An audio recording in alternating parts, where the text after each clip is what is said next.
Okay, तो बच्चों 2 exercise मैंने आप लोगों को करा दी थी और आपको मैंने अभी आज 4-5 जो फर्स्ट टाइम पढ़ रहे हैं उन लोगों के लिए, बाकियों के तो कोई खास काम नहीं आएंगी।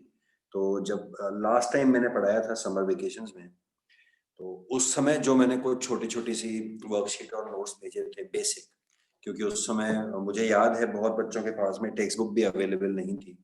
तो मैंने वो भेज दिया, आप चाहें तो आप उसको एक बार क्रॉस चेक कर लीजिएगा, कुछ नए क्वेश्चन मिले तो देख लीजिएगा।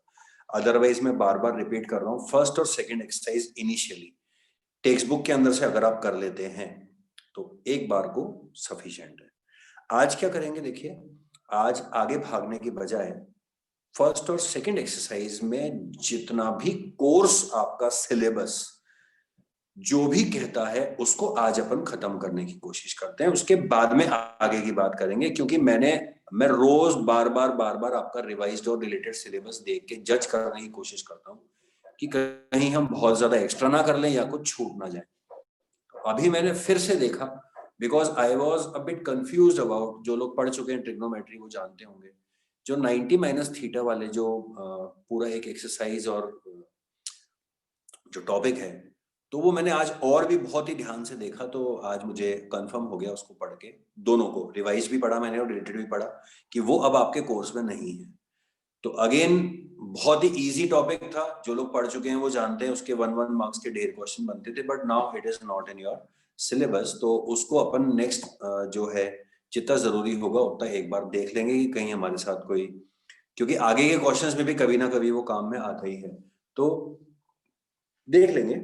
अभी आज मैं आपको पहले पूरा एक बार फर्स्ट सेकंड एक्सरसाइज खत्म करा देता हूँ, क्योंकि मुझे लगता है कि इसके बाद में मुझे फिर अब आइडेंटिटी से स्टार्ट करानी पड़ेगी, तो जो कि एक बहुत बड़ा टॉपिक है हर बच्चे के लिए। तो पहले अपन पुराना वाला काम खत्म कर देते हैं। तो देखिए, एक तो जो एंगल्स आपने कल पढ़े थे 30, 45, 60 डिग्री के, नॉट 0 एंड 90, 30, 45 और 60 डिग्री के, हाँ ठीक है हर्ष, 30, 45 और 60 डिग्री के जो एंगल्स हैं उनकी वैल्यूज आपके सामने मैंने लिखी थी, बहुत ध्यान से सुनना।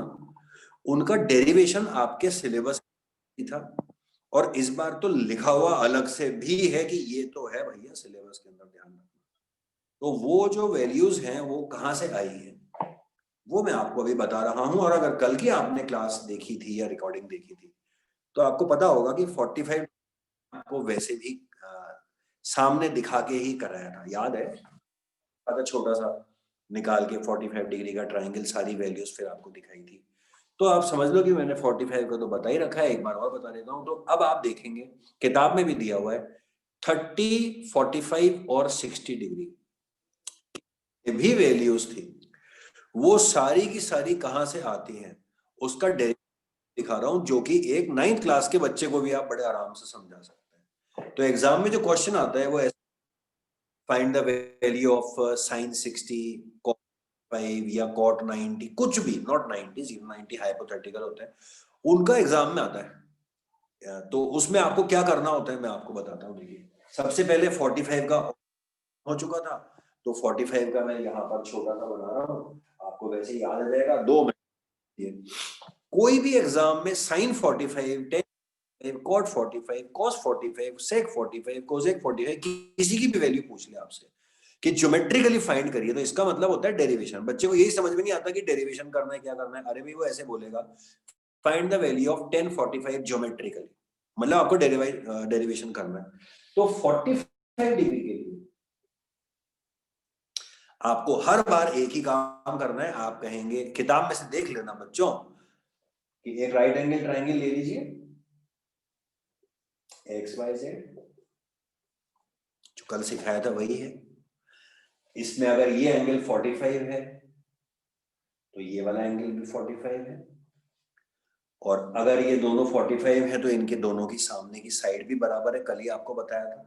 तो ये 45 है तो ये भी 45 है, तो इसके सामने ये और इसके सामने ये, तो मान लीजिए कि दोनों है ए, दोनों बराबर है, तो लेट देम बी ए। हो सकता है किताब में उल्टा लिखा हो, किताब में ऐसे लिखा हो कि पहले एक राइट एंगल ट्राइंगल ले लीजिए। इतनी मेहनत तो खुद कर लोगे, इसमें भी मेरे को तुम किताब में जबरदस्ती चेक करवाओगे, खुद कर लेना। हो सकता है बुक में उल्टा लिखा हो। उल्टा का मतलब कि एक राइट एंगल ट्राइंगल ले लीजिए जो कि आइसोसेलेस हो। आइसोसेलेस यानी कि जिसकी दो साइडें बराबर हो, और अगर दो साइडें बराबर होती है तो उनके सामने के एंगल्स भी इक्वल होते हैं। तो ये 180 में से 90 जा ही चुका है, तो बचा कितना है 90। तो अगर ये दोनों साइड बराबर है तो ये दोनों एंगल भी बराबर हैं, तो 90 को बराबर आप बांटोगे तो कितने कितने का आ जाएगा। या प्लीज आप बुक में से देख लेना कि पहले 45 लिख के साइड बराबर लिखिए या साइड बराबर लिख के 45 लिखा है, ठीक है। ए और ए आ गया, और ए और ए को बाय पाइथागोरस थ्योरम निकाल के दिखा देना टीचर को। A square plus A square is equals to X Z का होल स्क्वायर। फटाफट कर रहा हूँ बच्चों, 2a स्क्वायर बिना देखे भी कर दो। 2a square is equals to X Z square, X Z is equals to root 2a square, root 2a। ये आ गया आपका रूट 2a। कल भी मैंने आपको निकाल के दिखाया। तो अब यहां तक का काम अगर आप कर सकते हो तो हो गया डेरिवेशन। आइसोसेलेस लेके ए लेके पाइथागोरस से तीसरी साइड निकाल देना। और अब एग्जाम में जो भी टीचर ने दिया हो, एग्जाम में टीचर ने दिया हो कि भाई साइन 45 निकालो, मान लो ये वाला, अब या तो दोनों एक बराबर हैं, समझ गए क्या। 45 डिग्री के ट्राइंगल में दोनों एंगल 45 होते तो कोई फर्क नहीं पड़ता। तो ये 45 मान लो आप ले रहे हो sine 45 is equals to P by H. Exam में पूरा तमीज से लिख के आना, X Y upon X Z, P upon H. A cut गया, 1 अपॉन रूट 2 नीचे लिख के आ जाएगा कि हो गया मेरा आंसर खत्म। tan 45 बोले तो p अपॉन बी 1 आ जाएगा। कोजेक सेक और कॉट मैंने आपको बताया हुआ है, फॉर्मूला तो याद करिएगा नहीं। अब मान लो किसी ने बोला कि सेक 45 निकालो, तो आप लिख देना सेक 45। और कॉस का फॉर्मूला क्या होता है, बी बाई एच, तो उसको मन में उल्टा कर लेना, H by B, H by B, H by B root 2 A by A cut गया, आपका आंसर आ गया रूट 2। तो लिख के छोड़ के आ जाना सेक 45 इज इक्वल्स टू रूट 2। तो बहुत ही आसान डेरिवेशन है, इसीलिए इसको इस साल भी कोर्स से नहीं हटाया गया है। अभी मैं पढ़ रहा था, आप लोग मेरी हर बात को क्रॉस चेक कर सकते हैं। अभी भी आप देखेंगे तो रिवाइज सिलेबस में साफ साफ लिखा हुआ है कि इनका सबका जो वर्ड्स मुझे ध्यान नहीं है, लेकिन इन तीनों का 30 60 45 का आपको याद करना है, ठीक है। ये हो गया आपका 45 का, ठीक है बच्चों। ये देखिए आप 30 और 60 का एक साथ, आपका काम और हल्का हो गया। एंगल तो 3 है मगर डायग्राम 2 ही है। 30 और 60 में से किसी का भी पूछ ले, साइन 30 या कॉस 60 या कॉस 30 या कॉट 60 या कॉट 30, कुछ भी पूछ ले, 30 60 आ जाए तो आपको जो डायग्राम बनाना है इस जैसा, वो याद करके चले जाइए। आप सबसे पहले बोलेंगे कि let there be an equilateral triangle. Equilateral triangle लेना है हमारे को। इसमें तो ये लेना है राइट एंगल आइसोसेलेस ट्रायंगल, इसमें हम लेंगे इक्विलेटरल ट्रायंगल। और इक्विलेटरल ट्रायंगल की साइड्स हम लेंगे सारी 2a 2a। आप a भी ले सकते हैं, बट एग्जाम में 2a ले लोगे तो टीचर अगर समझदार नहीं हुआ ना तो दिक्कत हो सकती है, वरना आप a भी लोगे तो भी आंसर आएगा।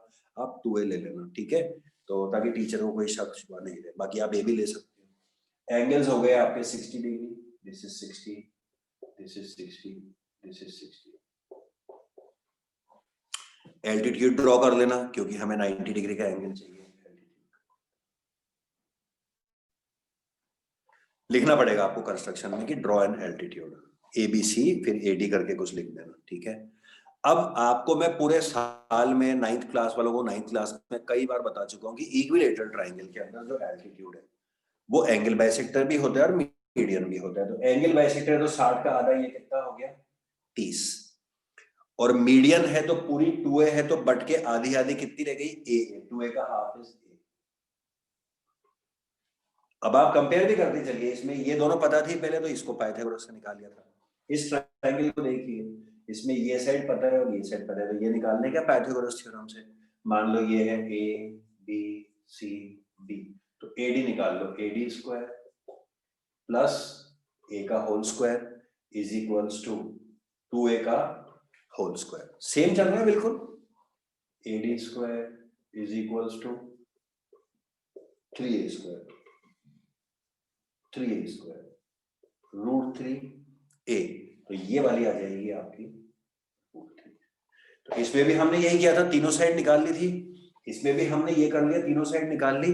अब आपको कुछ नहीं करना, अब जो टीचर कह रहा है, जैसे टीचर कह रहा है कि 1030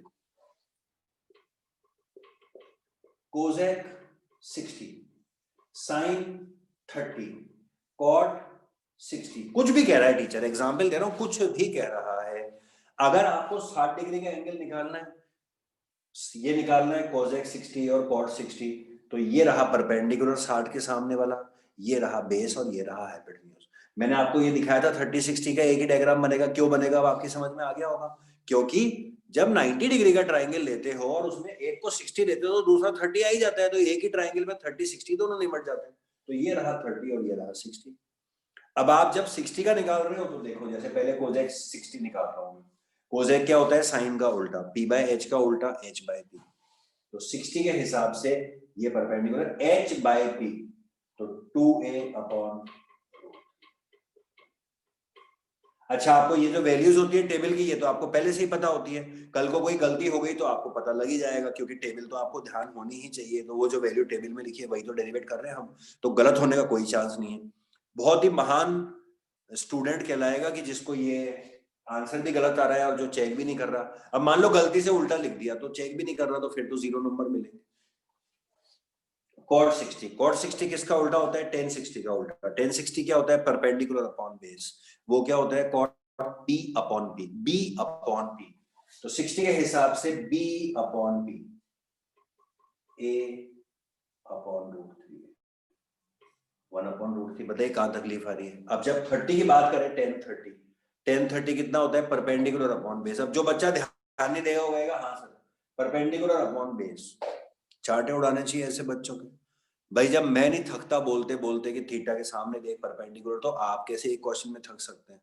और आप और मैं इस फील्ड में बराबर है, मैं भी ध्यान नहीं दूंगा, मैं 1030 की जगह परपेंडिकुलर अपॉन बेस लिख दूंगा, मेरा आंसर कहां से आएगा। 30 के हिसाब से ये उल्टा है, ये परपेंडिकुलर है और ये बेस है, a upon root 3। A cut गया, 1 अपॉन रूट 3 साइन 30। जल्दबाजी में मैं p अपॉन h लिख सकता हूं, मगर साइन 30 के सामने ये परपेंडिकुलर है, p अपॉन h 1/2।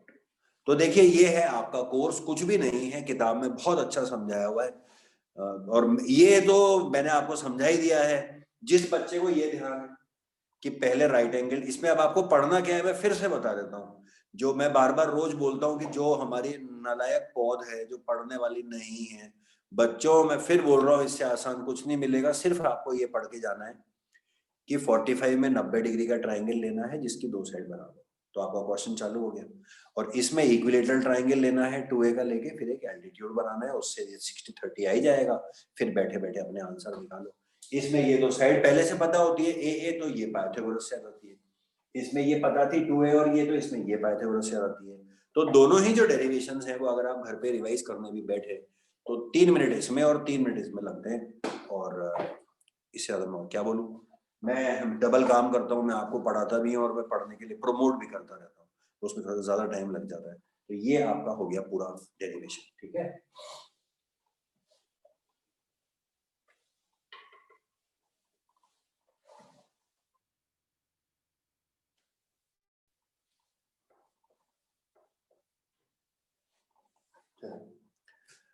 तो एक तो ये काम बाकी बच रहा था, ठीक है। एक आपका जो पहली एक्सरसाइज थी उसमें मैंने आपसे कहा था कि बच्चों 2-3 क्वेश्चंस हैं, तो वो मैं आपको विथ सॉल्यूशंस पूरा समझा देता हूँ। पढ़ा हुआ तो है ही आप लोगों ने पहले, उनके सॉल्यूशन बता देता हूँ, क्योंकि वो थोड़े से डिफरेंट थे तो मैंने छोड़ दिए थे। पहली एक्सरसाइज याद करिए, उसमें ये था कि अगर कोई भी एक ट्राइंगल, सेकेंड एक्सरसाइज तो वैल्यूज की थी, वो तो आपको ध्यान ही है। पहली एक्सरसाइज वो थी जिसके अंदर कोई भी ट्राइंगल या कुछ भी दिया हुआ हो, अगर एक साइन थीटा दिया है, कॉस थीटा, कुछ भी एक थीटा दे दो, तो दो साइड से सब कुछ पता लग जाता है, तीसरी साइड पाइथागोरस से निकल जाती है। ये हमारा पहला था।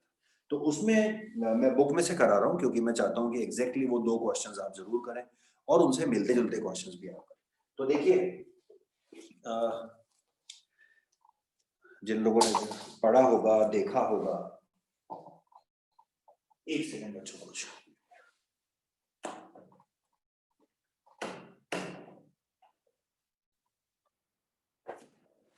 एक मिनट बच्चों।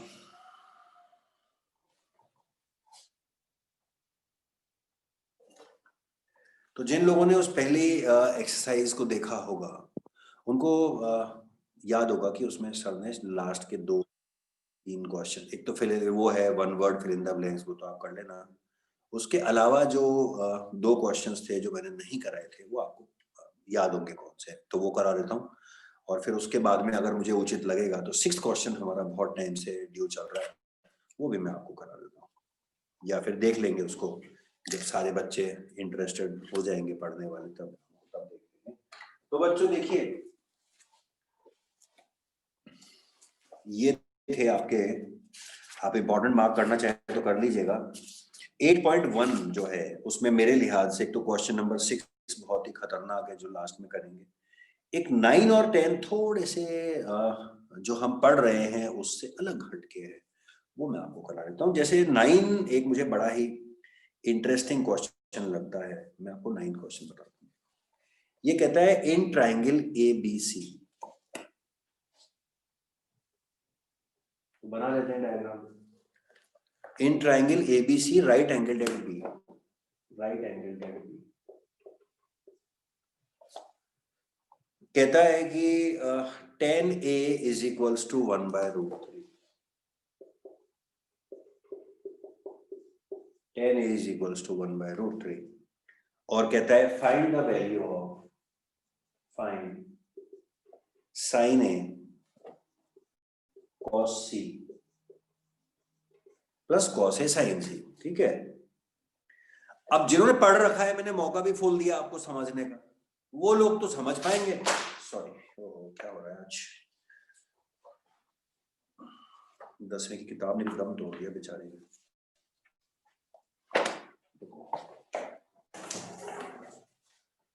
तो जो लोग समझ पाएंगे, जिन्होंने ढंग से पढ़ा है, बाकियों के लिए तो ठीक है, क्वेश्चन है सर बता रहे हैं याद कर लो, फिर आप एग्जाम में कुछ नहीं कर सकते। देखिए क्या नया है, अभी तक जो मैं आपको क्वेश्चंस करा रहा था फर्स्ट डे, उसमें tan A, यही अभी बोल भी रहा था कि खाली tan A दिया फिर कुछ भी पूछ लेते हैं, लेकिन यहाँ पर आप देखिए ट्राइंगल भी दिया हुआ है, tan A भी दिया हुआ है, और tan A से यहाँ पर sin A cos C angle change करके पूछा हुआ है, वरना आप देखेंगे कि तो ऊपर के जितने क्वेश्चंस हैं उसमें जो क्वेश्चन में एंगल है वही जो पूछा है उसमें एंगल है, तो इसीलिए आपको याद होगा हमें ट्राइंगल बनाने की जरूरत नहीं पड़ती। याद करिए, पढ़ लीजिएगा, आप घर पे पढ़ लीजिएगा। अगर आप मेरी बातें नहीं समझेंगे तो मैं फिर बोल रहा हूँ आपको एग्जाम में बहुत तकलीफ होने वाली है।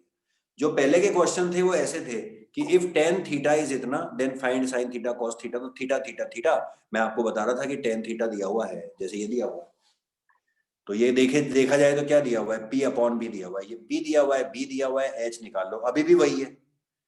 तो ट्रायंगल की जरूरत कहाँ पड़ती है, P भी निकल गया, B भी निकल गया, P भी टीचर दे रहा है, H मैंने निकाल लिया, और जब मुझे PH पता है तो मैं कुछ भी निकाल लूंगा। लेकिन यहाँ देखिए कि क्वेश्चन में एंगल A है, तो जो पूछा गया है उसमें जहां पर साइन है या कॉस है कुछ लिखा हुआ है, वहां पर तो कोई दिक्कत नहीं है, PBH चल जाएंगे, लेकिन यहाँ तो एंगल चेंज हो गया ना, समझे या नहीं समझे। अगर ये क्वेश्चन ऊपर का होता, 9 से लेके ऊपर का, 9 क्वेश्चन से ऊपर का, तो फिर मैं ऐसे पूछता आपसे find sign A cos A, फिर इसकी जरूरत भी नहीं पड़ती, कहानी खत्म। tan A ये P है, B है, अभी निकाल लेते हैं P² plus B² is equal to H²। याद है के लगा के बताया था मैंने, के लगा के निकाल लेना, तो 1 + 3 is equal to this, H is equal to 4, H is equal to √4, H is equal to 2, तो P आ गया 1, B आ गया √3 के, और H आ गया 2 के। याद आया क्या, ये पहले दिन की पढ़ाई है, मैंने बीच में 3 दिन का गैप दिया ताकि आप कुछ पढ़ लो, तब मैं आपको ढंग के क्वेश्चन करा सकूं। मैं रट्टा लगवाने वाला होता तो पहले दिन कुछ भी समझ में नहीं आता। देखिए तो P ये रहा, B ये रहा, तीनों चीजें आपके सामने। अब आप मुझे ये बताइए कि अगर यहाँ पर भी A है, यहाँ पे तो कोई चिंता वाली बात ही नहीं है, क्योंकि आप जानते हैं कि एंगल के हिसाब से P भी चेंज हो जाता है। जैसे ये C के हिसाब से ये P भी है और A के हिसाब से ये P भी है। अब जिस बच्चे ने कुछ पढ़ाई करी ही नहीं है वो कर देगा कि हाँ सर इसमें क्या है, वो ध्यान नहीं देगा यहाँ पर C लिखा हुआ है, वो कहेगा हाँ सर sin थीटा P/H होता है, ये B/H होता है, डाल दो ना, P/H यहाँ डाल दो, B/H यहाँ डाल दो, हो गया काम खराब। क्यों हो गया काम खराब, क्योंकि यहाँ पर cos C पूछ रहा है, तो ये जो आपने PBH निकाले हैं ये किसके रिस्पेक्ट में, एंगल A के रिस्पेक्ट में। तो दो तरीके हैं, या तो इतनी अकल रखी है कि सर इसमें कौन सी बड़ी बात है, मुझे पता है, मुझे ट्रायंगल की जरूरत भी नहीं है। एक बच्चा कहेगा मुझे ट्रायंगल की जरूरत नहीं, क्यों नहीं है? कि सर मुझे ये पता है कि इन दोनों एंगल्स में बस एक ही फर्क होता है कि इसके लिए ये पी होता है और इसके लिए ये पी होता है, मतलब पी और बी चेंज हो जाते हैं, एच तो वही रहता है। तो सर जब जब ये जो पीबीएच है ये ए के हिसाब से निकले, तो जहां जहां पर साइन ए कॉस ए लिखा हुआ है तो वहां पर मैं पीबीएच ये वाले डाल दूंगा, और जहां पर सीसी लिखा है वहां पर खाली पी और बी को चेंज कर दूंगा। पी इधर, ये मेरा अपना तरीका है पढ़ाने का, ये चीज आपको कोई नहीं पढ़ाएगा, इस तरह से कोई नहीं पढ़ाएगा। या तो आप इतने समझदार हो कि सर होता ही क्या है ट्रिग्नोमेट्री के अंदर, इन दोनों एंगल्स के अंदर जब ये एंगल की जगह इस एंगल का नाम कोई बोलता है तो पी और बी उल्टा हो जाता है, बाकी तो कोई फर्क नहीं पड़ता। तो वो बच्चा समझदार है, वो जहां जहां पर इनकी एक ही लिखनी है वहां ये पी और बी लेके काम कर लेगा, और जहां उल्टा लेना है तो इसको पी ले लेगा और इसको बी ले लेगा। समझे या नहीं समझे? ये तो हो गई, मैंने आपको अंडरस्टैंडिंग के लिए बताया, वरना आप कुछ दिक्कत नहीं, आप ट्रायंगल में जमा लीजिए ना, इतना इतना दिमाग लगाने की जरूरत है।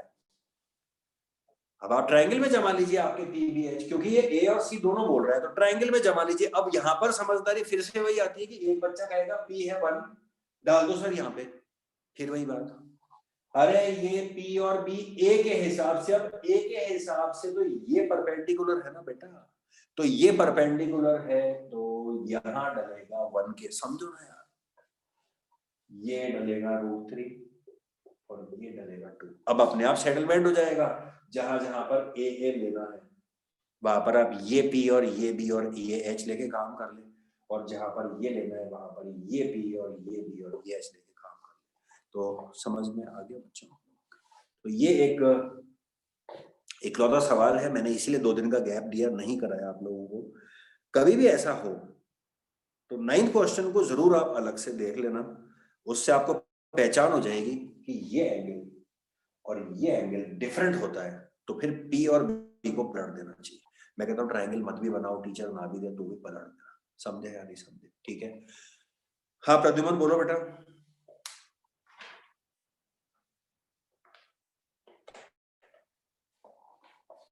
चलो कोई बात,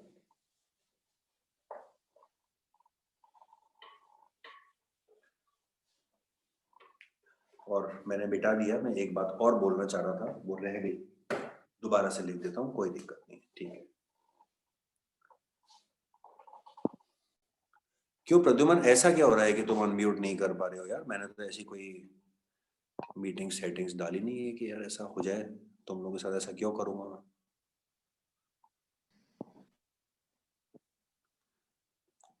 कई बच्चों ने ट्राई कर करके देखा अनम्यूट हो रहा है या नहीं हो रहा, हो रहा है।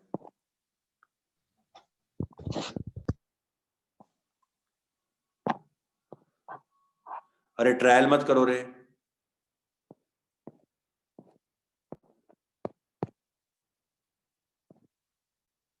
चलो। तो प्रद्युमन हो सकता है आपकी तरफ कुछ प्रॉब्लम होगी, I don't know, I can not comment. तो मैं क्या कह रहा था आपसे, मैं भूल गया। हाँ ठीक है ठीक है, रुकिए रुकिए रुकिए, हाँ एक बार क्विकली बना देता हूँ, आपकी नॉलेज के लिए बहुत अच्छा है। ये डायग्राम बना रखा था ना कि अपन ने, दोबारा तो चेक करे जाके, हाँ यही तो था, और इसमें दिया हुआ था tan a is equals to 1/√3 और sin a cos c plus cos a sin a निकालो। अब आप दूसरी एक्सरसाइज भी पढ़ चुके हो, ठीक है? अब आप दूसरी एक्सरसाइज भी पढ़ चुके हो। अगर आपने वो नहीं पढ़ी होती और मैं आपको पहली एक्सरसाइज पढ़ा रहा होता तो मैं आपसे ये बात नहीं करता। आप दूसरी एक्सरसाइज भी पढ़ चुके हो, अगर आप ट्रिग्नोमेट्री पढ़ लोगे तो देखिए आपको 1/√3 माइंड में सेट हो जाएगी। 10 के अंदर 1/√3 आती है, याद करो आप। तो आप इसका ऑल्टरनेट तरीका जो सेकंड एक्सरसाइज का है, सेकंड एक्सरसाइज का वो क्या है? वो ये है कि 10 अगर 1/√3 है तो इसका मतलब एंगल ए 30 डिग्री है। गलत कह रहा हूं क्या मैं? कल भी तो बताया था 10 a 1/√3, tan थीटा 1/√3 कब होता है बताओ मुझे? 10 30। तो इसका मतलब ये एंगल कितना है? ये 30 डिग्री है। तो ये तो एक बार में ही काम हो गया। ये अगर 30 डिग्री है तो ये कितना है? 60 डिग्री। अब आप इसको फर्स्ट एक्सरसाइज नहीं, आप इसको सेकंड एक्सरसाइज से सॉल्व कर रहे हो। तो साइन ए का मतलब हो गया sine 30 cos 60 plus cos 30 sine 60, अब आप सेकंड एक्सरसाइज की जो टेबल्स हैं वो निकाल के डाल दीजिए, तो आंसर कोई अलग थोड़ा ना आएगा। अब क्योंकि आप सेकंड एक्सरसाइज पढ़ चुके हो, इसलिए मैं आपको ये बात बता रहा हूँ। अब बच्चों, जितने लोग ये सोच रहे थे कि अब, आप में से बहुत लोग ऐसे हैं, फिर से सुनिए मेरा लेक्चर, आप में से कई लोग ऐसे हैं जो जब भी कोई टॉपिक पढ़ाना शुरू करो, ये इंसान की फितरत होती है, आलसी जो जीव होते हैं, चाहे वो आप हो, आप में से कोई हो या नहीं हो मुझे नहीं पता, मैं पर्सनल कमेंट्स नहीं करूंगा, लेकिन जो आलसी जीव होते हैं, चाहे वो इंसान हो या जानवर हो, उनकी ये एक फितरत होती है कि वो जब भी कोई काम चालू होता है तो वो सोचते हैं कि अभी तो स्टार्ट हुआ है, कर लेंगे। करते ना आप में से कई लोग, अभी तो क्या है, सर ने एक एक्सरसाइज तो कराई है, कुछ इकट्ठा तो होना दो। कभी नहीं होता, वो आपको भी पता है। अगर ऐसा होना होता तो आज बात ही कहीं की कहीं होती। तो ऐसे ही होता है, देखिए अब पहला दिन था, पहली एक्सरसाइज थी, बड़े मजे आ रहे थे ट्रिग्नोमेट्री सुनने के अंदर। कल की एक्सरसाइज ऐसी थी कि बहुत ही बढ़िया, क्या है वैल्यू, कर लेंगे बच्चों, तो कर लेंगे, जब मौका आएगा जब याद कर लेंगे, क्वेश्चंस भी तभी कर लेंगे। वो बच्चे फिर, वो लोग, वो बच्चे, जब समय निकल जाता है थोड़ा बहुत शुरू शुरू का, फिर बाद में वो घोटाले में फंस जाते हैं। अब जैसे आज तीसरा दिन हो गया, अब कैसे समझ में आएगा भाई? तो समझिए मेरी बात को, है ना, ये मैंने आपको पर्सनल चीजें भी बोलता रहता हूँ, क्या पता कि कुछ आगे किसी के असर पड़ जाए, कोई सुधर जाए पढ़ाई के मामले में, लाइफ आगे भी है बहुत बची हुई, तो इसीलिए मैं आपसे बोलता रहता हूँ। तो शुरू के अंदर ही हर बार नया चैप्टर स्टार्ट होता है, आपकी हर बार यही सोच होती है कि अभी तो स्टार्ट हुआ है, देख लेंगे, 2 दिन बाद पढ़ लेंगे, मैं इकट्ठा कर लूंगा। कभी नहीं होता। अगर आप इकट्ठा 2 घंटे पढ़ सकते, तो आप 1 घंटा पढ़ने में कतराते नहीं, और जो इंसान 1 घंटा नहीं पढ़ सकता, वो 2 घंटा तो कभी जिंदगी में नहीं पढ़ सकता। या किसी और काम में अप्लाई करके देख लीजिए, पढ़ाई में, खेल में, कहीं भी, कहीं भी। काम हमेशा जिसको करना होता है वो करता है, जिसको नहीं करना होता है वो एक्सक्यूजेस ढूंढता रहता है। मैं सिर्फ इसलिए कह रहा हूँ बच्चों की, क्योंकि मैं भी, देखिए, मैं भी कितना मेहनत करके साइकोलॉजिकली पढ़ाता हूँ, कि पहले दिन मैंने आपको ये सब नहीं कराया। मैंने 2 दिन तक आपको ऐसी पढ़ाई कराई ABCD वाली, कि जो जो चाहे कर सकता था। बड़ा आपको प्रमोट करा कि देखो ऐसा है, वैसा है, स्कोरिंग है, ये है, वो है, 4 में से 3 नंबर तो आपको हमेशा मिलेंगे ही मिलेंगे। लेकिन अब बड़ा दुख होता है ये देख के कि कोई बच्चे ऐसे भी हैं कि हम तो साइन थीटा का फॉर्मूला भी, हम तो P/H B/H भी याद नहीं करेंगे, कर लो आपका क्या करना है। अब टेबल याद करनी है, उससे सारा काम हो रहा है सेकंड एक्सरसाइज का, तो वो भी याद नहीं करनी, उसको भी उल्टा सीधा लिखना है।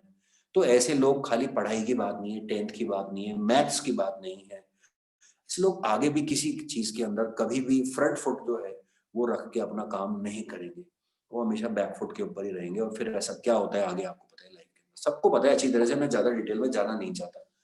लेकिन अब तो क्या एंड टाइम आ चुका है पढ़ने का, तो इसीलिए मुझे पता है कि मेरे लिए बोलना बहुत जरूरी है। क्योंकि अभी भी 1 महीने बाद में बच्चा आके मुझसे कहेगा, सर मेरा कोर्स कंप्लीट करा दो, मेरे को अब ट्रिग्नोमेट्री पढ़ा दो, मेरे को अब आप इलेक्ट्रिसिटी पढ़ा दो। तो मैं इतने दिन से बोल रहा हूँ, लिख लिख के भेज रहा हूँ, अब ये लास्ट है, ये अब कोई ट्रिग्नोमेट्री कोई तुम्हारे को पढ़नी हो तो अगले साल फिर से एडमिशन लेके आना, और उसके लिए तुम्हें फेल होना पड़ेगा, देखो सीधी सी बात है। अब ये जो चल रहा है ये मेरे आखिरी एफर्ट्स है।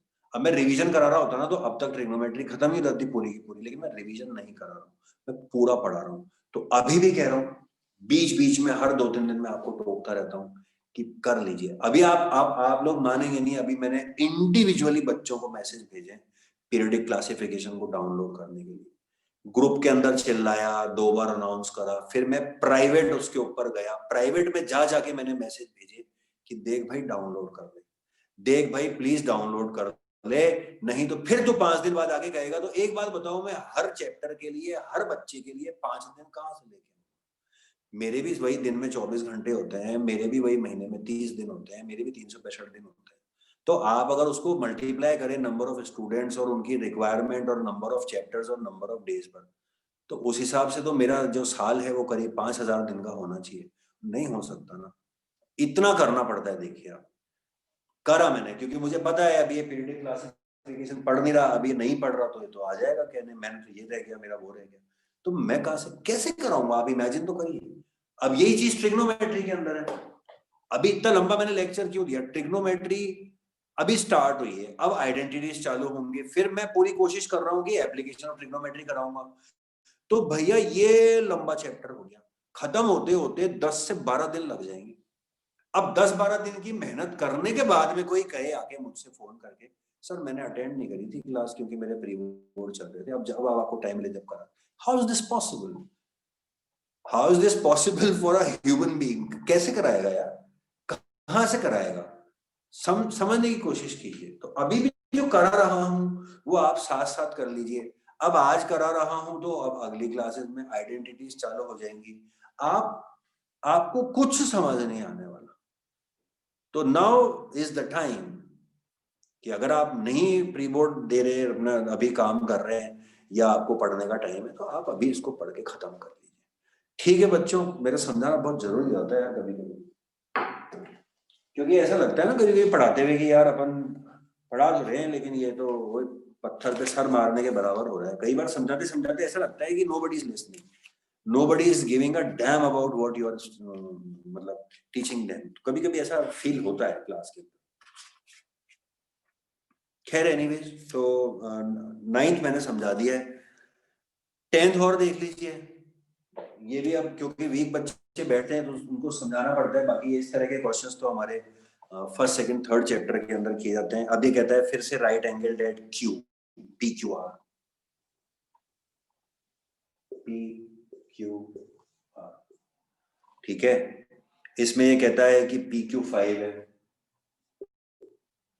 और ये दोनों मिला के रटा हुआ होगा बच्चों का, ये जो लोग पढ़ाई करते हैं उनका, कि ये दोनों मिला के 25 है। P R plus Q R equals to 25। अब ये भी मैंने सोचो किसके लिए रखा है, लास्ट दिन के लिए। जो लोग, अभी फिर सुनोगे मेरे मुंह से, जो लोग पढ़ते नहीं है ना, आलस के ढेर, ये पढ़ाई में उनके लिए कराता हूं। और वो अभी भी नहीं जानते इस बात को, वो अभी भी उसी भीड़ में छुप के बैठे, साइड के अंदर बैठे हुए, उनको लग रहा है कि हाँ सर पढ़ा रहे हैं। अरे भाई तुम्हारे लिए पढ़ा रहा हूँ। जो पढ़ने वाला बच्चा बैठा है उसको तो ये क्वेश्चन लगेगा बकवास है यार, सर क्या करा रहे हो आप, कितनी बार कराओगे, ये क्या चीज है। जो नॉर्मल क्वेश्चन था शुरू के अंदर, उसमें क्या था कि फर्स्ट क्वेश्चन देख लेना किताब का जो मैंने कराया, उसमें 2 साइड दी होती है, तीसरी पाइथागोरस से निकालते हैं। मैं उनके वेरिएशन ही तो बता रहा हूँ, मैंने क्यों नहीं पढ़ाया उस दिन, मैं बार बार बोल रहा हूँ। ये दोनों क्वेश्चन वही हैं जो फर्स्ट डे पढ़ाए थे, बट ये उनके वेरिएशन है।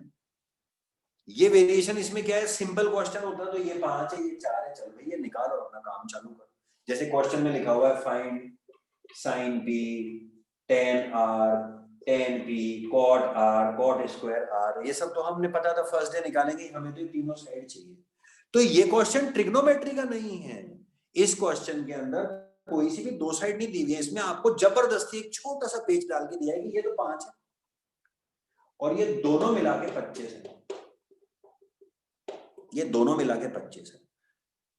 तो अब ट्रिग्नोमेट्री कहां है? आपको ये दोनों साइड निकालनी है, उसमें ट्रिग्नोमेट्री का कोई लेना देना ही नहीं है। उसके लिए तो आपको basic linear equation, quadratic equation की नॉलेज होनी चाहिए, समझे या नहीं?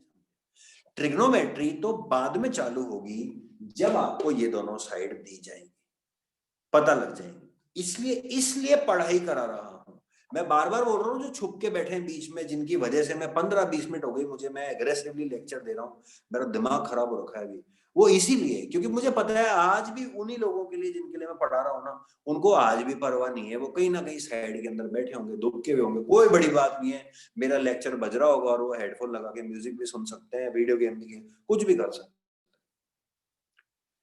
हैं। वो नहीं होना चाहिए, अब तो बिल्कुल नहीं होना चाहिए। ये क्या है, ये उसका वेरिएशन है। ये सच बात ये है कि ये सबको आता है, सिर्फ आपको नहीं आता। आप मतलब कौन, जो पढ़ाई नहीं कर रहा है, जो कुछ नहीं कर रहा है, वो आप वही हो। जिसको ये नहीं आता ना, वो आप समझ लो कि आप उसी कैटेगरी के अंदर से हो कि जिसको पढ़ना नहीं, जो बेकार में बैठा है यहाँ पर। वरना इसमें है क्या, दोनों साइड दी हुई है, ट्रिग्नोमेट्री कहीं है नहीं, दोनों का टोटल दिया हुआ है 25 है, तो ठीक है ये 25 है। तो या तो आप ऐसे बोलो कि ये x है और ये y है, तो 2 वेरिएबल हो गए, तो 2 इक्वेशन हो गई। ये बताइए आप कैसे कराऊं मैं आपको, बताइए अब इसमें ट्रिग्नोमेट्री का है, ये 2 वेरिएबल है, मुझे नहीं पता, तो आपको 2 इक्वेशन चाहिए। तो चलिए पहली equation x plus Y is equal to 25। दूसरी equation p square plus B square is equal to X square. देखिए 2 वेरिएबल है, 2 इक्वेशन बन गई। इसको x की वैल्यू को 25 माइनस वाई यहाँ डालिए, सॉरी यहाँ, या y की वैल्यू 25 माइनस x यहाँ डालिए, फिर सॉल्व कर लीजिए, आपका x y आ जाएगा। फिर ट्रिग्नोमेट्री स्टार्ट होगी। और ट्रिग्नोमेट्री तो बहुत इजी है, जैसे आपको पता लग गई ये 12 है 13 है, अब तो क्या है, p के हिसाब से ये परपेंडिकुलर बेस, इसके हिसाब से। अब ये तो आप फर्स्ट डे कर ही चुके हो। ये वेरिएशन दिखाने के लिए मैं रुका, ताकि जो बच्चे की मैथ्स वीक है वो बेचारा परेशान ना हो जाए। तो 2 वेरिएबल है, 2 इक्वेशन बन गई। आप चाहें तो मत लीजिए, आप ये भी कह सकते हैं। ये क्या कर रहे हो सर, दोनों मिला के 25 हैं, तो ये एक एक्स ले लो, तो ये दूसरा क्या हो जाएगा 25 माइनस एक्स। ये एक्स है तो ये 25 माइनस एक्स, या फिर ये एक्स है तो ये 25 माइनस एक्स। अबे कुछ भी कर लो ना, अब एक वेरिएबल तो इक्वेशन कितनी बनेगी, एक ही बनेगी। तो ये एक्स, ये 25 minus X, this square plus this square equal to this square. और मैं आपको शुरू से पढ़ाता आ रहा हूँ, कुछ होता नहीं है 2 वेरिएबल 1 वेरिएबल।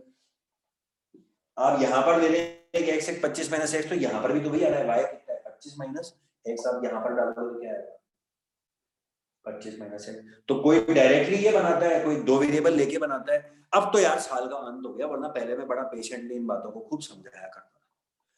तो देख लीजिएगा, मैं बार बार जिन बच्चों को संबोधित कर रहा हूँ वो जानते हैं कि हाँ सर हमसे ही बात कर रहे हैं। ये आप लोगों के लिए पढ़ाई चल रही है, आप लोगों के लिए मैं एक्स्ट्रा एफर्ट कर रहा हूँ, आप लोगों के लिए मैं एक्स्ट्रा पढ़ा रहा हूँ। और आपके चारों ओर जो कुछ लोग और इकट्ठे होके बैठे हुए हैं, वो भी आपकी वजह से ही तकलीफ पा रहे हैं। अगर आप पढ़ लेते और हमारे साथ चल रहे होते तो आज हम कुछ और पढ़ रहे होते। हम आज आइडेंटिटीज पढ़ रहे होते, हम इन चीजों को कब का पढ़ पढ़ा के एक दिन में खत्म कर देते, आपकी वजह से। आप कौन है समझ रहे हैं ना आप लोग, तो देख लीजिए। तो ये इसके साथ में मेरा ये वाला जो 8.1 है, मैं वेट कर रहा था कि बच्चे पढ़ लें 2 दिन फिर समझाऊंगा। 8.1 और 8.2 जो एक्सरसाइज है, देखिए कितनी कितनी मेहनत से खत्म किया। आप देखिए, इमेजिन तो करिए, आप देखिए तो सही, पहली एक्सरसाइज के पहले इजी सारे मुश्किल, दूसरी एक्सरसाइज के 2-3 तरह के क्वेश्चंस, एग्जाम्पल से रिलेटेड दूसरे क्वेश्चंस वो साइड निकालने वाले जो कल बताए थे, 30, 45, 60 के डेरिवेशन। कोई एक किताब का हिस्सा ऐसा मैंने नहीं छोड़ा है। अच्छा, आपको दिखाई देगा कि कभी इतना सब, आपको उतना ना दिखाई देगा, आप तो पहली दूसरी एक्सरसाइज कर सकते हो बस। एग्जाम्पल्स में भी कुछ छुपा हुआ है, डेरिवेशन भी कोर्स में है, ये तो आपको टीचर ही बताएगा। तो अब आप देखिए कि कितना 3 दिन 3 क्लास के अंदर एक टीचर को अगर ढंग से पढ़ाए तो कितना एफर्ट उसमें डालना पड़ता है। और अभी इससे 100 टाइम्स एफर्ट मेरा डलेगा जब मैं आपको, 100 टाइम्स बोल रहा हूँ, 100 टाइम्स एफर्ट डलेगा जब मैं आपको आइडेंटिटीज पढ़ाऊँ, जो जिसका इसके बाद में नंबर है। ठीक है, देखिए आप लोग, देखिए टाइम हो गया क्या? मुकुल कोई बात नहीं यार, मैं थोड़ा सा वो क्या, कभी कभार लग जाता है ना, फील हो जाता है, तो फिर समझाना पड़ता है, क्योंकि ये जनता है ना, जनता बोले बिना समझती नहीं है, क्या किया जाए। अब हम भी चाहें तो हम भी ऐसे निकल सकते हैं कि अपना पढ़ाया लिखाया निपटाया फीस ली जयराम जी की, लेकिन वो नहीं करते ना। इसी, मैं जब किसी चीज को लेक्चर दे रहा हूँ ना आप लोगों से, देखिए मैं पर्सनली बात कर रहा हूँ आप लोगों से पढ़ाई छोड़ के, मैं अगर किसी चीज के बारे में आपको समझा रहा हूँ, मैं अगर किसी चीज के बारे में आपको लेक्चर दे रहा हूं, तो मेरा हक तभी बनता है लेक्चर देने का या आपको समझाने का जब मैं खुद उसको फॉलो करता हूं। अगर मैं किसी चीज को फॉलो नहीं करता या मैं किसी चीज पर विश्वास नहीं रखता, तो मैं उसके लिए आपको कभी नहीं समझाऊंगा। समझ रहे ना आप? मैं अगर कोई काम खुद कर रहा हूं, मैं अगर आपसे कह रहा हूं कि मेहनत करिए, ईमानदारी रखिए, अपने काम को समय पर करिए, फ्रंट फुट आगे रखिए, वो मैं तभी कह सकता हूं आपसे कि जब मैं खुद ऐसा करता हूं। मैं आपसे अगर बोलता हूं कि डिसिप्लिन में रहिए या टाइम पर आइए या ये करिए वो करिए, तो आप मेरी बात को तब तक नहीं मानेंगे जब तक आपको ये पता है कि ये आदमी इस बात को फॉलो करता है या नहीं करता। आप कहेंगे यार खुद तो क्या है और हमें ज्ञान दे रहे हैं। समझे या नहीं समझे? आप भी 10वीं क्लास में हो, कोई छोटे बच्चे नहीं हो। आज का 10वीं क्लास का बच्चा जो है ना, वो 10 गुना ज्यादा दिमाग रखता है। Try to understand. आज मैं अगर इतना ज्यादा फील करके आपको कोई बात समझा रहा हूँ, पढ़ाई से रिलेटेड, आपके काम से रिलेटेड, हार्डवर्क से रिलेटेड, फ्यूचर से रिलेटेड, आपके जो एथिक्स हैं आगे, मॉरल्स हैं आगे लाइफ में उससे रिलेटेड, तो वो मैं उसके बारे में आपको तभी कह सकता हूँ जब मैं उसको फॉलो करता हूँ। और अगर आप उसको सुनोगे, आप उसको समझोगे, तो आपको बेनिफिट भी मिलेगा और आप उसको मानोगे भी तब आपको, जब आपको ये होगा कि हाँ ये आदमी सही कह रहा है, ये खुद करता है तब हमें कह रहा है। ऐसे थोड़ा ना है। आज मैं अगर टाइम पे ना आऊं, मैं अगर टाइम पे क्लास ना चालू करूं, मैं अगर छुट्टियां लेता रहूं बीच बीच में, कुछ भी मर्जी है झूठ पाठ बोल के, तो मैं आपको थोड़ा ना इस तरह का ज्ञान दे सकता हूँ। समझे या नहीं समझे? तो इसीलिए मैं आपको समझा रहा हूँ, बात खाली पढ़ाई की नहीं है। एक टीचर जो है वो पढ़ाई के अलावा भी बहुत कुछ सिखा सकता है। तो बीच बीच में मुझे लगता है कि यार ठीक है, बच्चे अपने पास आए हैं, अभी छोटे हैं, अभी तो क्या पढ़ाई वढ़ाई, देखो बच्चों कुछ नहीं होता, पढ़ाई टेस्ट अच्छे नंबर गंदे नंबर ये लाइफ में उतना ज्यादा आगे मैटर नहीं करते जितना आपका हार्डवर्क या आप किसी काम को कितनी ईमानदारी से करते हो, वो आगे जाके वो फ्रूटफुल रहेगा। अभी तो ये शॉर्ट वो है, आपका शॉर्ट गोल है कि आपने मार्क्स दिए, ट्रिग्नोमेट्री पढ़ी, 100 नंबर में से 90 आए, 95 आए, 99 आए, मैं कहता हूँ ज्यादा आए, 100 में से 100 आए। ये इतना बड़ा माइलस्टोन नहीं है लाइफ का। मैं उसके उसके लिए आपके पीछे नहीं पड़ रहा। मैं आपका आप इतनी देर से जो समझा रहा हूँ, मैं आपको ये थोड़ा ना समझा रहा था कि पढ़ लो पढ़ लो पढ़ लो। वो तो कहता ही है, वो तो पेरेंट्स भी कहते हैं, हर टीचर कहता है, उसमें कौन सी नई बात कर लूंगा मैं करके। मैं हमेशा ये कहता हूँ कि कर लो, जितना भी करो उसको ईमानदारी से करो। मैं हमेशा यही कहता हूँ आप लोगों से, कम करो कोई दिक्कत नहीं है, लेकिन कम भी तो ईमानदारी से करो। समझे या नहीं समझे? खैर चलो कोई बात नहीं, अपनी बात आगे बढ़ती जा रही है। हो जाता है कभी कभी ऐसा ऐसा, और जिनको समझ में आई होगी उनके कुछ तो फर्क पड़ेगा ही पड़ेगा। वही हमारा जो है एम है कि समझ में आ जाए तो अच्छा है। तो बच्चों ये था आपका फर्स्ट सेकंड एक्सरसाइज और थर्ड मेरा लेक्चर। तो फर्स्ट और सेकंड एक्सरसाइज में मुझे देखने दीजिए, दिमाग बिल्कुल हट गया एकदम से पढ़ाई से। आपका क्या बाकी रह गया, मुझे क्या कराना चाहिए था? मेरे ख्याल से अब कुछ है नहीं कराने का। डेरिवेशन भी हो गया, एग्जाम्पल भी हो गया। अब देखिए, अपने को एक वो कॉम्प्लीमेंट्री एंगल्स पर अपने को एक फैसला लेना पड़ेगा। तो मैं एक काम करता हूं कि उसको अपन बिल्कुल ही सिरे से उड़ाने की बजाय हम एक काम करते हैं कि उसके बारे में जो इंफॉर्मेशन और बेसिक नॉलेज है वो तो ले लेते हैं कम से कम। उस पर बहुत ज्यादा आगे तक नहीं जाएंगे, क्योंकि जब लिखा हुआ ये हर जगह कि वो आपके कोर्स से हटा दिया गया है, तो उसका इंट्रोडक्शन और बाकी सब चीजें मैं आपको दे देता हूँ। और इसके साथ साथ अपने को ये भी क्लियर हो गया है कि अब अपने को आइडेंटिटीज पढ़नी है, ठीक है, जो कि इस साल का सबसे ज्यादा अजीबोगरीब और टिपिकल काम है। तो मैं अभी देखूंगा जनमत संग्रह करा के कि कितने लोग ऐसे हैं कि जो प्री बोर्ड की वजह से कुछ नहीं पढ़ पा रहे, तो उनके साथ में अन्याय नहीं करेंगे। आइडेंटिटीज थोड़े दिन के अंदर ही सब वापस आ जाएंगे। अभी वैसे भी थोड़ा सा ये 25 दिसंबर के बाद में कुछ इधर उधर ही रहेगा सबका, छुट्टी उट्टी का टाइम, तो उसमें आपके ऊपर ज्यादा प्रेशर ना डालते हुए कुछ और करा देंगे। और जैसे ही सब लोग एक साथ वापस से इकट्ठे होंगे तो उसमें फिर अपन आइडेंटिटीज कर लेंगे, वो मैं डिसाइड करूंगा। अभी हाल फिलहाल में आपको जो बचा हुआ टाइम है उसके अंदर मैं आप लोगों को जो एक और रिलेशन होता है उसके बारे में मैं आपको समझा देता हूँ, जो कि पिछली बार मैंने पूरा डिटेल में बहुत अच्छी तरह से लंबा चौड़ा पढ़ाया था, आर डी शर्मा तक का। देखिए अभी आपको तुरंत समझ में भी आ जाएगा, क्योंकि नई चीज नहीं है। मैं आपको एग्जाम्पल से समझा देता हूँ। एक काम करते हैं ना, रिवर्स ऑर्डर में पढ़ाई करते हैं। मैं लेक्चर क्यों ठोकूं आपके ऊपर, मैं आपको दिखाता हूँ। अभी देखिएगा आप, कल अपन परसों टेबल बना रहे थे, देखो आप 0, 30, 45, 60, 90। कल अपन टेबल बना रहे थे तो एक अजीब सी चीज मैंने की थी। साइन थीटा में मैंने ये लिखा था, और फिर आपको याद है मैंने कॉस थीटा में क्या कहा था कि इसको रिवर्स ऑर्डर में लिख देना। पहले फिर √3/2, फिर 1/√2, फिर 1/2 कहा था। अब हर चीज के पीछे लॉजिक होता है, ठीक है, ये याद करने का अच्छा तरीका है, लेकिन इसके पीछे भी कोई ना कोई तो लॉजिक होगा। ये तो है नहीं कि किसी के मन में आया होगा और उसने उल्टा करके लिख दिया होगा। नहीं, उसके पीछे का जो लॉजिक है, वो लॉजिक या जो रिलेशन था, वो रिलेशन में आपको ऐसे समझाता हूं। देखो आप देखो कि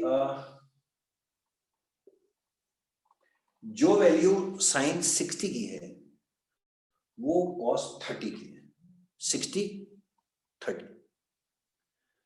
जो साइन 30 की वैल्यू है वो 60 की है। 60, 30, 30, 60, ठीक है।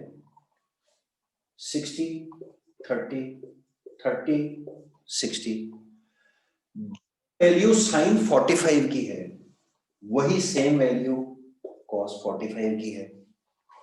जो वैल्यू साइन 0 की है वो वैल्यू कॉस, देखिए दोनों 0 0 है, 90 की है। और जो साइन 90 की है वो कॉस 0 की है। तो अगर आप इनके बीच का रिलेशन देख पाए तो आप ये देख सकते हैं कि 60 + 30 90, 30 + 60 90, 45 + 45 90, 0 + 90 90, 90 + 0 90, कॉम्प्लीमेंट्री एंगल्स। अब इसको किताब में कैसे लिख के समझाते हैं मैं आपको दिखाता हूं। ये दिख गया आपको, समझ में तो आ गया ना आपको। मतलब जो वैल्यू साइन के अंदर 60 की है तो वो कॉस के अंदर 30 की होगी। मतलब साइन और कॉस में क्या रिश्ता है? साइन और कॉस में ये रिश्ता है कि जो भी एंगल की वैल्यू साइन में होती है ना, कॉस में वही सेम वैल्यू होती है उसके कॉम्प्लीमेंट्री एंगल की। अब जो आपने नहीं पढ़े वो सुनिए। 60 30 90 70 20 पक्का है, कैलकुलेटर में डाल के या 11वीं क्लास की किताब में या गूगल पे डाल के देख लेना। अब आजकल तो किसी को जरूरत ही नहीं होती किसी चीज की, गूगल पे डाला साइन 70 कॉस 20 वैल्यू खुल के आ जाएगी। तो आप साइन 70 की और कॉस 20 की वैल्यू डाल के देखना, सेम आएगी। आप कोई से भी एंगल ले लेना, आप कॉस के अंदर ले लेना 65, कॉस में अगर 65 की वैल्यू निकाल लेना और साइन में 25 की निकाल लेना, सम 90 होना चाहिए, सेम आएगी। तो ये बात आपको इस अगली एक्सरसाइज में सिखाई जाती है जो हटा दी गई कि कॉम्प्लीमेंट्री एंगल्स जो होते हैं ना, अभी लिख के तो कुछ दिखाया नहीं मैंने आपको, अभी तो मैं ऐसी बातों बातों में समझा रहा हूँ और मेरे ख्याल से ये बिल्कुल नया एक्सपेरिमेंट, ये सक्सेसफुल भी होगा, समझ में तो आ गया होगा आप लोगों के कि ये जो कॉम्प्लीमेंट्री एंगल्स का रिलेशन है ना, ये साइन और कॉस के अंदर होता है। मतलब आप समझ गए ना, जो भी है मैं बोल बोल के समझा रहा हूँ, जबकि इसको मैथ्स में लिखना चाहिए, मैं बोल बोल के समझा रहा हूँ। साइन के अंदर किसी भी एंगल की जो वैल्यू होगी ना, वो सेम वैल्यू कॉस के अंदर उसके कॉम्प्लीमेंट्री एंगल की होगी। और अब आप, मैं यहाँ लिखूंगा नहीं, आप अपने टेबल पे देख लेना, अपनी टेबल पे मतलब भाई ट्रिग्नोमेट्री की टेबल के अंदर, कल को बोलो मेरी टेबल पे कुछ मिला ही नहीं सर, टेबल टेबल किताब के अंदर जो वो वैल्यूज वाली टेबल बनी हुई है, उसमें आप देखना कि जैसे साइन का मैंने उल्टा करके कॉस में लिखा हुआ है, आप देखना वैसे ही उसमें करा तो नहीं था हमने, लेकिन आप देखना टेन की वैल्यूज सारी जो है ना वो रिवर्स ऑर्डर के अंदर कॉट में लिखी हुई देखना, और कोजेक और सेक की रिवर्स में लिखी हुई है। जैसे ये है ना रिवर्स, ऐसे सेम टू सेम आपको इसमें भी मिलेगा, इसमें मिलेगा। इसका मतलब कॉम्प्लीमेंट्री एंगल्स का जो मैं आपको एग्जांपल देके जबरदस्ती आपके दिमाग में डालने की कोशिश कर रहा हूँ, साइन कॉस, वो टेन कॉट और सेक कोजेक के अंदर भी होगा। अभी भी है टाइम, ठीक है। अब इसी चीज को मैथ्स के अंदर कैसे लिख के दिखा रहे हैं,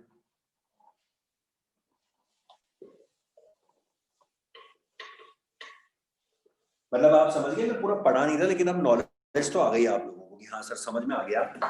किताब में अगर कभी ऐसा लिखा हुआ दिखा कि sine theta is equals to cos 90 minus theta, मैं हमेशा पहले ये लिख के फिर पढ़ाई चालू कराता हूँ।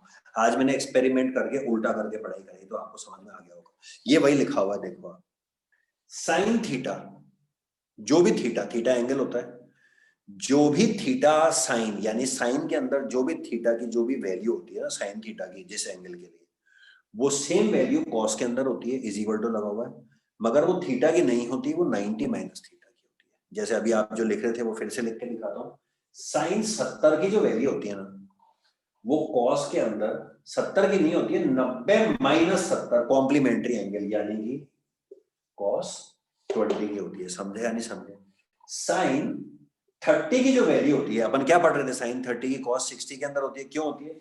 Sign 30 is equals to cos 90 minus 30, यानी कॉस 60। साइन 30 और कॉस 60 की वैल्यू इक्वल होती है। और ये सेम चीज जो है ये आप टेन कॉट के अंदर भी लगा सकते हैं। कल को आपको जरूरत पड़ती है कि ten 20 degree, ten 20 degree, ten 20 degree के अंदर कॉट में इसको जो है कॉम्प्लीमेंट्री एंगल में चेंज करिए, या कोई ऐसे बोले कि ये 20 डिग्री है, इस 20 डिग्री को एंगल को बड़ा बनाइए, 45 से 90 के बीच में ले जाइए, तो इन सबका मतलब ये होता है इसको चेंज कर दो। तो आपको पता है टेन किस में चेंज होगा? कॉट में। ये आप याद कर लेना, साइन कॉस, बस साइन कॉस याद करना, बाकी सारे अपने आप कैसे याद होंगे, साइन कॉस। साइन और कॉस के उल्टे कौन कौन होते हैं? कोसेक और सेक, ऐसे याद हो जाएगा आपको। आपको होगा सर कौन सा किसके साथ था, तो मैं बता रहा हूँ, साइन कॉस तो आपको पता है ही, रिवर्स करके लिखते हो, तो साइन और कॉस का जो रिलेशन है वही इनके उल्टे कोसेक और सेक का है। और फिर बचा कौन, टेन और कॉट, टेन और कॉट। ये मैं आपको वो अजीब अजीब सी टिप्स देता रहता हूँ कि जो मैंने खुद के ऊपर एक्सपेरिमेंट करी हुई है और मुझे अच्छी लगती है। हो सकता है किसी को अच्छी लगे ना लगे। भाई याद तो कैसे करे इंसान की कौन किसका था, तो अपन तो ऐसे याद कर लेते हैं, साइन का कॉस के साथ होता है, तो जो दोनों के उल्टे हैं कोसेक सेक, दोनों में सेम रिलेशन होगा ही होगा। और फिर बचा ही कौन, टेन और कॉट, तो बस हो गया यार। तो tan 20 is equals to cot 90 minus 20, cot 90 minus 20 cot 70। और सही गलत का फैसला कैसे करते हैं, नाम बदल जाना चाहिए और एंगल बदल जाना चाहिए। 10 का कॉट, 20 का 70, और 20 और 70 मन में आपके पता ही है 90 होगा। कोसेक 1 डिग्री, कोसेक किस में चेंज होगा, सेक के अंदर, कोसेक चेंज हो गया सेक के अंदर। 1 डिग्री 90 माइनस 1, डायरेक्टली लिख रहा हूं 89। नाम बदल जाना चाहिए और एंगल बदल जाना चाहिए। तो ये बचे हुए टाइम के अंदर मैंने सोचा कि चलो आपको इसको इंट्रोड्यूस करा दे। मुझे बाद में वक्त मिलेगा या जरूरत लगेगी तो हम इसको भी कर डालेंगे इसमें। इसके क्वेश्चंस तो सबसे आसान थे ट्रिग्नोमेट्री के अंदर। ये जिस भी इंसान ने, एक आखिरी आपको और बात बताता हूँ, जिस भी इंसान ने कैंची चलाने के लिए जो जिसको बिठाया गया होगा ना ग्रुप को, उन्होंने बच्चों से बढ़िया वाली दुश्मनी निकाली है। क्योंकि जो मैक्सिमम कोर्स काटा है ना वो ऐसा है जो मजेदार था, जिसमें फटाफट फटाफट काम हो सकता था। काटना था तो आइडेंटिटीज काटते, बेचारे बच्चों का बोझ तो हल्का होता। ये काटा है जो स्कोरिंग था। ये मैं हमेशा पिछली बार भी पढ़ा था ना, आइडेंटिटीज के साथ में इसका एक ऑप्शनल क्वेश्चन आने की परंपरा चलती आ रही है शुरू से। आइडेंटिटीज जो बच्चे से होती ही नहीं है, और ये वो कि जो फुल स्कोरिंग है 3 में से 3 वाली, इनमें ऑप्शन आता था। तो मैं बच्चों को कहता था ठीक है यार आइडेंटिटी नहीं आया तो ये तो हर कोई करता ही था, अब इसको हो कोर्स से हटा दिया और आइडेंटिटीज तो पढ़नी पढ़नी है। हालांकि एहसान करके लिख के जरूर दिया है कि only simple identities to be done, but अब सिंपल की डेफिनेशन दुनिया में क्या होती है ये तो हमें तो पता नहीं है, तो आइडेंटिटीज तो पढ़नी ही पड़ेगी आपको। खैर एनीवेज आज के लिए इतना काफी है, नेक्स्ट क्लास में